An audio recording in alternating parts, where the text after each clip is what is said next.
that. First up, though, according to the AP, Apple will tell a federal judge that its fight against the FBI should be decided by Congress and not in the courts.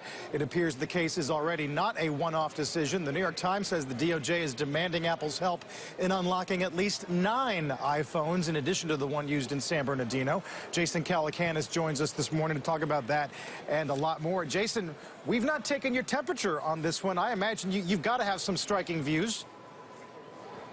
Yeah, it's a very complex issue, and it's one that we can't let the public's sentiment decide, because obviously the public wants to see our country be secure, and this is a complex issue. This is not a typical warrant-like situation where you say, hey, this bank got robbed, can you just give us the tapes, the videotapes, so we can, find the people who did the crime. This is, hey, can you create a backdoor for us to get into phones? And, encryption is so powerful today that it's going to be possible for people to have their communications secured. And so people, of course, are saying, is Apple grandstanding here? And is the government overreaching? Probably a little bit of both. The government has done very bad things when they have these tools. We know that from the Snowden leaks. And then you have Apple, which, of course, is going to hang its hat on being the anti-Google. We are going to protect your privacy. We're going to encrypt everything. And it's not just going to be Apple. It's going to be dozens of companies going through this. The public has about as much fortitude on this, as the distance between the last terrorist attack and the intensity of it.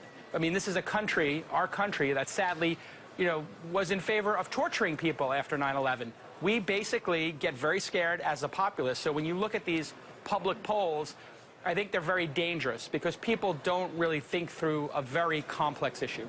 But, Jason, the populace has also come to value its privacy to a great degree, especially as we have learned the extent to which the government's programs have reached. And I'm wondering why you think an appointed judge would be better to decide this than a popularly elected body. Yeah, so the public, after we saw the celebrities, private photos get hacked, and when Ashley Madison gets hacked, the public does become more and more aware each year of the cost of losing their privacy. And after, of course, the Snowden leaks. So, that's why we don't see a 90-10% here in terms of people in favor of Apple giving the information over and people in favor of privacy. You've got a 50-40 split or something to that effect. So what's going to be very dangerous is, for Apple, on a corporate level, is if we have a Republican in office and another FTC investigation happens into one of these big companies, it's a very unpopular stance to tell the government that we're not going to cooperate in terrorism. And if you look at Google, they've been very cooperative over the last couple of years, according to the leaks. And their FTC investigation with Obama magically went away. And the Wall Street Journal had that incredible story where the FTC leaked, apparently, information about that investigation. So a lot of this is tied together. These big companies are taking huge risk by standing up to the government. Apple is not doing this lightly. So, but then, Jason, you're saying it's complicated. Each side has their own interests. It depends on very short term, the way the public runs hot and cold regarding privacy, security. How are we supposed to make law out of that? Yeah, this is going to have to go to the courts and Congress, and it's going to be a long, drawn-out process. The issue is going to be when the next terrorist attack happens, the government is going to keep banging at Apple. And I don't think any of us know exactly where this is going to wind up. If there's another, God forbid, significant terrorist attack, and Apple refuses to do this, say, the week after the terrorist attack, the 2 or 3 days after the terrorist attack, it is going to be very, very unpopular. Yeah. So the government is becoming very savvy to this, and they're riding the public's desire to see the country be safe. As a group, we're cowards, right? We get very scared, and we want the government to protect us after these attacks. Yeah. And the government's going to pound Apple into submission, is my prediction. Well, we're going to, obviously, the discussion will go on for a while. We know that. On a much lighter note, Jason, some breaking news from Instagram today. Our Julia Borston's live in L.A. with that. Good morning, Julia. Good morning, Carl. That's right. Instagram announcing it now has more than 200,000 monthly active advertisers, paying to reach its 400 million monthly active users. Now, that's up from just hundreds of advertisers in June.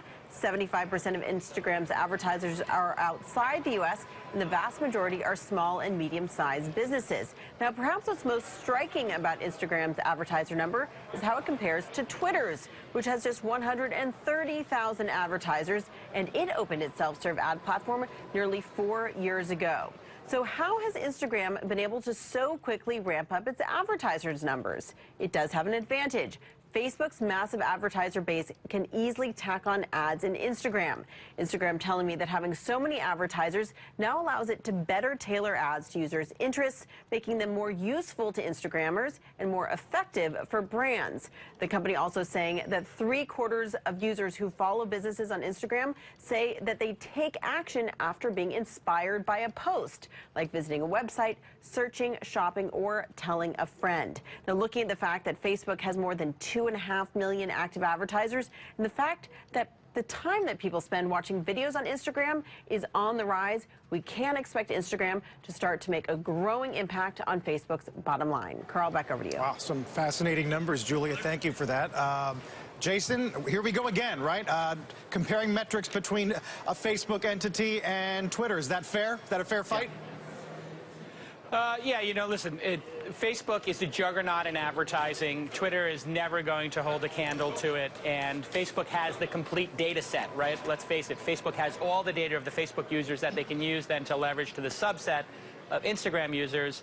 So they'll never be able to compete. You know, Instagram is a very unique case because it's only going to work for a certain group of advertisers, which is people who have big, beautiful photos and big, beautiful products and emotional collateral, you know, to use. What's really interesting about it is it's very native, isn't it? Like, the ad does not look anything like an ad. I think probably 9 out of 10 people who see an Instagram ad do not know it's actually an ad.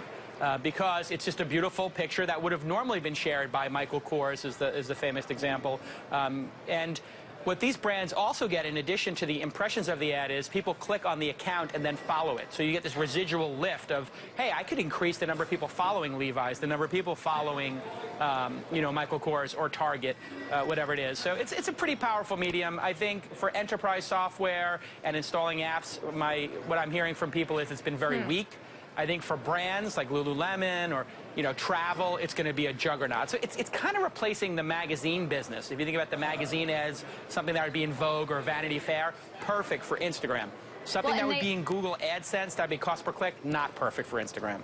But what's also unique about the Instagram ads is they have the arrow on top of the picture that lets you click through. That's something you obviously don't get in a glossy magazine. But Jason, you bring up the important point, which is that these ads are big, and you might be able to have 200,000 advertisers, but once you get to that point, there is a question of how much ad load that type of network can support. There's obviously some doubt that it could grow to Facebook scale with 2.5 million advertisers, but how much do you think Instagram itself could support? Yeah, so there's really two issues there. One is how much can each individual handle? And I would argue if the ads are targeted properly, you know, users are going to be able to handle a lot of ads, just like they do on television, which is, you know, one ad every couple of swipes, right? So that's good news for Instagram. The user base of Instagram is very interesting. It's very popular in urban areas. It's very popular in the hip-hop community. So this is a really interesting, influential group of people that move culture. If you look at Nicki Minaj or people like that on Instagram as opposed to on Twitter or even Facebook, they get hundreds of thousands of likes. Amber Rose is another one. Like, this is a very unique moment for advertisers to reach young people, millennials, and the urban community. I think it's going to be a juggernaut. Yeah, it's amazing. Sometimes you'll hear about a star and then you'll say they have how many followers on Instagram? It's sometimes hard to believe. Moving on really quickly here, Jason. The video of the morning, we're calling it. Google's BostonDynamics releasing footage of the next generation robot Atlas. This video shows Atlas walking inside and through the door outside. The ability to open doors, can get up after falling down. I'll tell you, Jason, you look at this, you look at VR, and it's clear we're in the early innings of technology. We probably don't even comprehend yet. Yeah, this one is a video everybody needs to watch right now. what you see in the video is the BostonDynamics team, you know, the proctor, taking a package and having the robot pick the package up and put it down. And then in truly Boston fashion, he takes a hockey stick and starts moving the box around and starts fracking with the robot. And you can see the robot's almost getting a little bit upset, and he knocks the robot down with the hockey stick. And I can tell you, be careful, because these robots, you know, computers have very long memories. But what's really interesting is this is really the end of manual labor. When you watch this video, he's walking through the snow, and he's, you know, wobbly, but he gets back up. He gets knocked down, he gets back up, and he's picking up packages. Or she. I don't know why I'm calling it a man. It is picking up packages. And this is the end of manual labor. I just invested in a company from Hong Kong that's going to replace every barista, every hipster barista in Brooklyn and San Francisco with a robot that can basically make coffee perfect and without having to, you know, get upset at you for putting sugar in it. Jason, if we know the Brooklynites, they'll find something even more artisanal to do with their coffee that a robot can't do. I would like to see the outtakes from this video because I want to see the robot fall down. I want to see it do something wrong just to help me sleep at night. You have to admit there's a little bit of this that is pretty eerie. It's super eerie, and you know, in 10 years, 15 years, the idea, you know, is going to be, would you let this, you know, put your kid to bed or change your kid's diaper? Because that's how fast this is going to advance. It's picking up packages right now. You know, these things are going to be walking down the street in 10 to 15 years, delivering pizzas. They're going to be in your office, moving packages around. Manual labor is going to end in our lifetime. And in this video, you can see how close we really are.